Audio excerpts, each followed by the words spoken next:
तो जो मूवी मैं अभी आपको एक्सप्लेन करने वाली हूँ उसका नाम है एस्ट्रो बॉय।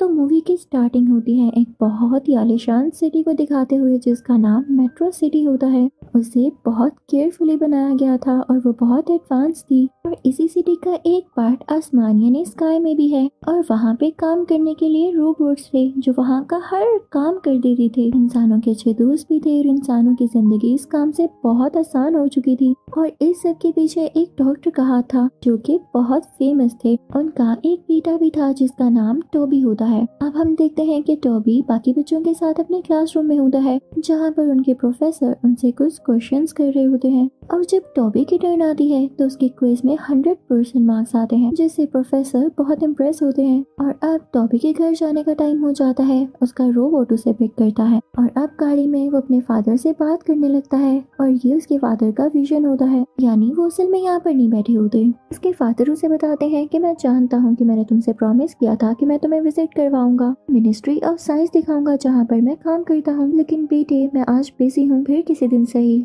तो टोबी कहता है कि पापा तो इसी तरह कहते रहते हैं। तो वो अपने रोबोट के साथ मिनिस्ट्री ऑफ साइंस जाता है जहाँ पर वो अपने फादर को बुलाता है। अब टोबी के फादर उसे मिलते हैं लेकिन वहीं पर एक प्रोफेसर भी होते हैं जो कि मिनिस्ट्री ऑफ साइंस को फंड्स दिया करते थे। तो वो डॉक्टर यानी टोबी के फादर से कहते हैं कि आप अपने बेटे को अपने जैसा बनाएं, इसे मिनिस्ट्री ऑफ साइंस का विजिट करवाया करें ताकि इसे भी सब कुछ पता चल सके। तो डॉक्टर कहते हैं अच्छा। तभी टोबी प्रोफेसर से कहता है कि मैंने मिनिस्ट्री ऑफ साइंस का अभी तक जितना विजिट किया है मैं इतना ही जान पाया हूँ कि आप लोगों को अभी भी एडवांस वेपन्स की जरूरत है। तो प्रोफेसर दिल ही दिल में सोचने लगता है कि ये बच्चा कितना जीनियस है, लेकिन साथ ही साथ उसे बुरा भी लगता है कि इसने मिनिस्ट्री ऑफ साइंस को बात क्यों की, ये छोटा होकर मुझसे ज्यादा नॉलेज कैसे रखता है। वो जल्दी उसे यहाँ से बाहर भेज देता है। इनमें हम दोबारा से क्लास को देखते हैं जहाँ पर एक ओल्ड डॉक्टर क्लास दे रहा होता है और ब्लू और रेड एनर्जी के बारे में बताता है। और वहीं पर वो क्लेवर प्रोफेसर भी आ जाता है और उससे वो दोनों एनर्जीज ले जाता है और कहता है कि आगे इलेक्शंस होने वाले हैं, मुझे इनकी जरूरत पड़ेगी। और डॉक्टर को ये बात बिल्कुल पसंद नहीं आती। फिर हम टोबी को देखते हैं जो रोबोट से वो कार्ड ले लेता है जो मिनिस्ट्री ऑफ साइंस तक जाने के लिए यूज होता है। अब थोड़ी देर बाद हम एक सेमिनार को देखते हैं जिसमें टोबी के फादर भी होते हैं, वही ओल्ड डॉक्टर भी, और वो कोई एक्सपेरिमेंट करने वाले थे जिसमें उन्होंने एक रोबोट की बॉडी में ब्लू कोर एनर्जी को डालना था। लेकिन तभी वहाँ पर वो क्लेवर प्रोफेसर आ जाता है, वही टोल हाइटेड प्रोफेसर, और उनसे कहता है कि ब्लू कोर एनर्जी की जगह रेड कोर एनर्जी क्यों न डाली जाए। सब लोग कहते हैं कि नहीं, ये खतरे की बात है, हम ऐसा नहीं कर सकते। लेकिन वो प्रोफेसर अपनी बात मनवा कर ही रहता है और उस रोबोट में रेड कोर एनर्जी डाल देता है, जिसके बाद वो रोबोट तो जैसे डेविल बन जाता है, आउट ऑफ कंट्रोल हो जाता है। लेकिन लकीली इन लोगों ने इमरजेंसी डोर्स बंद कर दिए होते हैं कि वो बाहर न जा सके। लेकिन रोबोट को ये बात पसंद नहीं आती, वो उस डोर को डिस्ट्रॉय कर देता है। टोबी भी वहीं पर था और इसके बाद टोबी वहाँ से गायब हो जाता है। वो सब लोग बहुत परेशान हो जाते हैं। अब ओल्ड डॉक्टर इस रोबोट को डिस्ट्रॉय करता है ताकि टोबी वापस आ सके, लेकिन डिस्ट्रॉय होने के बाद भी टोबी वापस नहीं आता। तो टोबी के फादर यानी डॉक्टर बहुत दुखी हो जाते हैं और प्लान करते हैं कि बस अब मेरी जिंदगी का एक ही पर्पस होगा कि मैं किसी न किसी तरह अपने बेटे टोबी को वापस लाऊं। वो कुछ स्केच ड्रॉ करने लगते हैं और उस पर काम करना शुरू करते हैं। अब काफी टाइम की मेहनत के बाद डॉक्टर अपने बेटे के जैसे दिखने वाला एक रोबोट तैयार करते हैं जो बिल्कुल इंसान ही लगता था और उसमें ब्लू कोर एनर्जी डालते हैं। साथ ही साथ वो अपने बेटे का डीएनए भी उसमें इंसर्ट करते हैं। अब टोबी के फादर ने इतने दिन उसके बगैर गुजारे थे तो वो इसी रोबोट को टोबी समझ के बहुत प्यार करते हैं और इसे घर ले आते हैं और टोबी के पर्सनल रोबोट से कहते हैं कि तुम तो जान चुकी होगी कि ये एक रोबोट है, लेकिन कभी भी इसको शो मत होने देना। अब टोबी के फादर यानी डॉक्टर उस पर्सनल रोबोट को कहते हैं कि तुमने टोबी का बहुत ख्याल रखना है और हम मिलकर इसे घर में ही पढ़ाएंगे, क्योंकि जाहिर है अब ये रोबोट बाहर स्कूल तो नहीं जा सकता था। अब क्योंकि टोबी सारा दिन घर रहने लगा था तो वो पुरानी पुरानी बुक्स पढ़ने लगता है जिसमें कुछ आर्ट और क्राफ्टिंग के तरीके भी होते हैं, जिससे वो फ्लाइंग चीजें बनाने लगता है और बहुत एंजॉय करता है। अब रोबोट और टोबी मिलकर बहुत गन डालते हैं तो ये बात डॉक्टर यानी टोबी के फादर को पसंद नहीं आती। तो वो पर्सनल रोबोट कहता है कि ये गन मैंने डाला है। तो डॉक्टर उसे डांटते हुए टोबी को भी उसके कमरे में भेज देते हैं। अब टोबी अपने रूम में होता है और वो उस विंडो से बाहर गिर जाता है, लेकिन तभी उसके पाँव के नीचे से आग निकलती है। वो हैरान हो जाता है कि वो नीचे क्यों नहीं गिरा। वो उड़ने लगता है और पूरी सिटी उड़कर देखता है। इवन वो इतना ऊंचा पहुंच जाता है कि क्लाउड्स को भी टच कर लेता है। ये सब इसे बहुत अच्छा लग रहा होता है तो ये सीधा अपने डैड को बताने जाता है। लेकिन तभी उधर क्लेवर प्रोफेसर को कोई साइन मिलता है जैसे आसपास ब्लू कोर एनर्जी है तो वो अपने रोबोट से कहता है कि पता लगाओ एनर्जी कहाँ से आई है। तो टॉबी जब अपने घर जाता है तो वहाँ पर देखता है कि उसके फादर उसी ओल्ड डॉक्टर से बात कर रहे होते हैं। टॉबी भी सारी बातें सुन लेता है, जो कि ये थी कि टॉबी एक रोबोट है और अब डॉक्टर उसे अपना बेटा बनाकर नहीं रख सकते।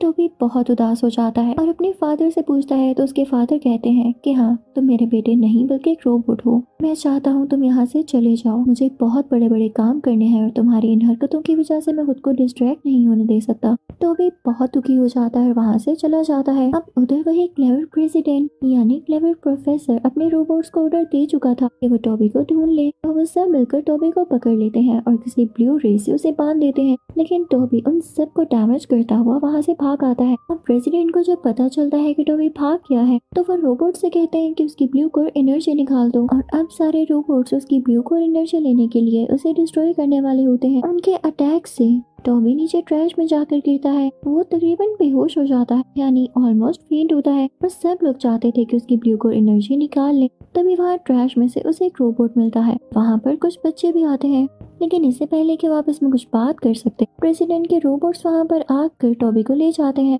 लेकिन जब वो लोग इसे एक लोकेशन पर लेकर आते हैं तो पता चलता है कि ये प्रेसिडेंट के रोबोट्स नहीं है, बल्कि ये कोई मशीन्स हैं, जैसे फ्रिज हो गया और इस तरह की इलेक्ट्रॉनिक्स। ये चाहते थे कि रोबोट्स इंसानों के कब्जे यानी उनके कंट्रोल से आजाद हो जाए। ये जब देखते हैं कि टॉबी अपने पाँव से फायर निकाल सकता है तो वो इसका नाम एस्ट्रो बॉय रखते हैं। लेकिन तभी वहाँ पर वो बच्चे आ जाते हैं जो एस्ट्रो को लेने आए थे। तो वो सारे इलेक्ट्रॉनिक्स उन बच्चों को बताने लगते हैं कि ये तो रोबोट है और हमारे साथ ही से रहना है। लेकिन एस्ट्रो उनके कान में कहता है कि नहीं नहीं, मुझे यही शो करना है कि मैं इंसान हूँ। मैं मेट्रो सिटी से एक अंडरकवर एजेंट बनकर आया हूँ, जिसमें मुझे ये नहीं शो करवाना कि मैं रोबोट हूँ। तो वो इलेक्ट्रॉनिक्स मान जाते हैं और अपने सारे बच्चे एक साथ निकल पड़ते हैं। तब प्रेसिडेंट काफी गुस्से में होता है और टॉबी के फादर के पास जाकर कहता है कि मुझे टॉबी चाहिए। तो टॉबी के फादर कहते हैं कि हाँ, वो एक रोबोट है।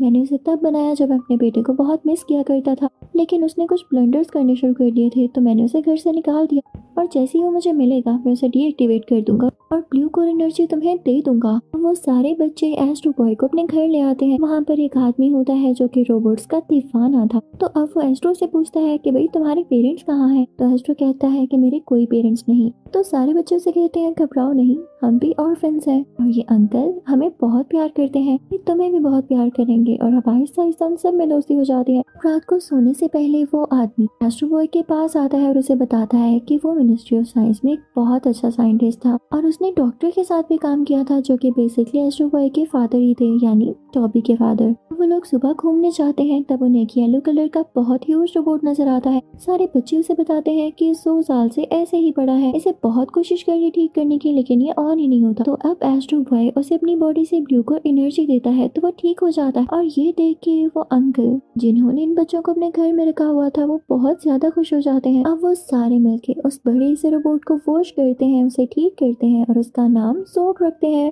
अब एस्ट्रो जब रात को एक जगह पर जाता है तो उसे वही लड़की दिखाई देती है जो कि अब उसकी दोस्त बन चुकी थी। वो मेट्रो सिटी कॉल कर रही होती है और यहाँ पर एस्ट्रो को पता चलता है कि वो भी मेट्रो सिटी से ही है और अपने पेरेंट्स से दूर यहाँ पर आई है।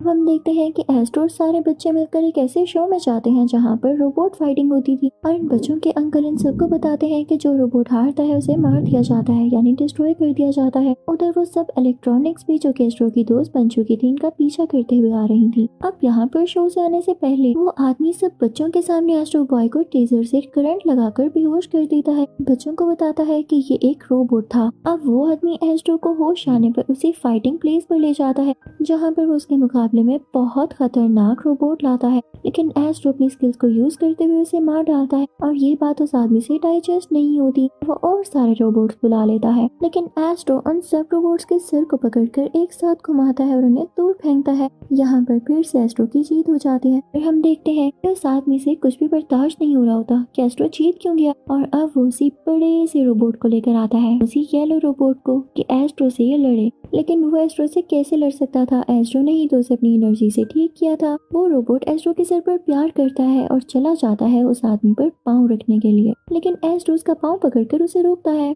लेकिन तभी वहाँ पर मेट्रो पुलिस आ जाती है, क्योंकि रोबोट्स ही थे और वो एस्ट्रो को अपने साथ ले जाते हैं। और इस आदमी को प्रेसिडेंट ने ही भेजा होता है ताकि वो उसे ब्लू कोर एनर्जी दे सके। यहाँ पर उसके सारे दोस्त काफी उदास हो जाते हैं। अब उधर प्रेसिडेंट डॉक्टर यानी टॉबी के फादर से कहता है कि इसकी बॉडी से ब्लू कोर एनर्जी निकाल कर मुझे दो। अब डॉक्टर को ऐसा करना पड़ता है, वो उसे एनर्जी दे देता है, लेकिन जल्द ही वो उसे ब्लू कोर एनर्जी छीन कर फौरन से एस्ट्रो में वापस डाल देता है और उससे कहता है एस्ट्रो भागो यहाँ से, क्योंकि उसे अपनी गलती का एहसास हो चुका था कि एस्ट्रो कितना अच्छा है और उसने एमी ही उस पर गुस्सा किया। प्रेसिडेंट उसे कहता है कि तुम्हारी ये हिम्मत, तुमने मुझे धोखा दिया। वो रेड कोर एनर्जी को उठाता है और एक बहुत बड़े रोबोट में डाल देता है, लेकिन उसे क्या पता था कि ये रोबोट उसके लिए ही खतरा है। वो रोबोट इसी प्रेसिडेंट को अपने अंदर ले जाता है, ये भी वैनिश हो जाता है और बाकी सब यहाँ से भाग जाते हैं। वो खतरनाक रोबोट पूरी सिटी को तबाह करने लगता है। अब एस्ट्रो बॉय को जब ये पता चलता है तो वो इसी रोबोट से लड़ने यहाँ पर आता है।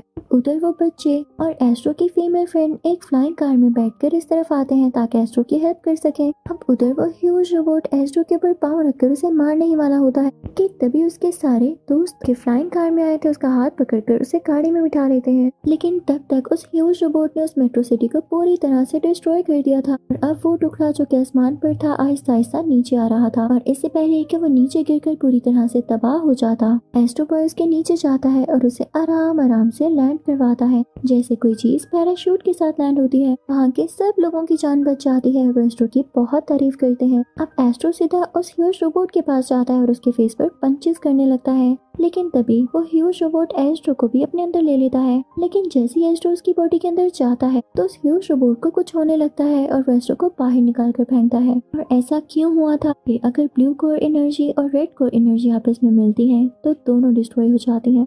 अब यहाँ पर एस्ट्रो बॉय देखता है कि वही ह्यूज रोबोट उसके दोस्तों को तंग कर रहा है। एस्ट्रो बॉय डॉक्टर यानी टॉबी के फादर से कहता है कि अब मुझे जाना होगा, वक्त आ चुका है कि मैं सेक्रीफाइस दूं। वो उस ह्यूज रोबोट के अंदर चला जाता है ताकि इन दोनों की एनर्जीज आपस में मिले और ये डिस्ट्रॉय हो जाए। अब यहाँ पर बहुत बड़ा ब्लास्ट होता है जिससे वो ह्यूज रोबोट भी तबाह हो जाता है और एस्ट्रो बॉय भी। सब लोग बहुत दुखी हो जाते हैं और ये सब प्रेसिडेंट का प्लान था, तो प्रेसिडेंट को तो फौरन से अरेस्ट किया जाता है। और अब उसके फ्रेंड्स यानी एस्ट्रो के फ्रेंड्स उसके पास बैठकर रो रहे होते हैं कि तभी ज़ोग आता है जिसे कभी एस्ट्रो ने अपनी एनर्जी दी थी और अब ये टाइम था कि ज़ोग उसकी मदद करे। ज़ोग अपनी फिंगर से की छोटी सी चेस्ट में वो ब्लू कोर एनर्जी ट्रांसफर करता है और इसके बाद एस्ट्रो को होश आ जाता है। टॉबी के फादर भी उसके सामने बैठे होते हैं और वो दोनों एक दूसरे को गले से लगा लेते हैं। यहाँ पर सब लोग बहुत खुश होते हैं और उन्हें अप्रिशिएट करने लगते हैं। एस्ट्रो सबकी नजरों में एक सुपर हीरो बन चुका था। उधर हम देखते हैं कि एस्ट्रो की फीमेल फ्रेंड को भी उसके पेरेंट्स मिल जाते हैं।